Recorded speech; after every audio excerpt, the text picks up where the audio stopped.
the past few years, ethanol blended into fuels you buy has become practically unavoidable, and that's bad news for your hot rod, your classic car, heck, even your boat and your lawnmower. The problem with ethanol is it actually draws moisture out of the air and pulls it into the fuel you're burning.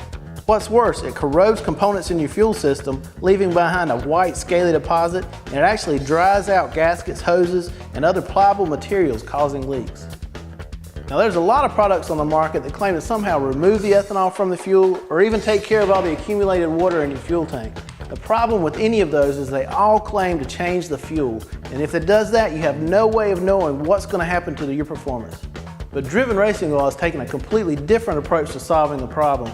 Driven got its start in NASCAR Cup racing, but it's also heavily involved in sprint car racing where methanol is the fuel of choice. Carb Defender doesn't combine with the fuel. In fact, it's concentrated so only 8 ounces can treat 25 gallons.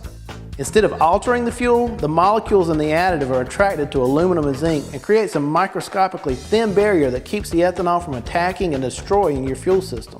So now your carburetor, your fuel pump, and everything else works just like it did when it was new.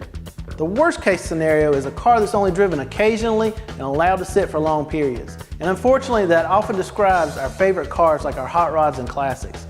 Thankfully, 1 bottle of Carb Defender with each fill up will protect your fuel system so you don't have to worry about ethanol eating it from the inside out.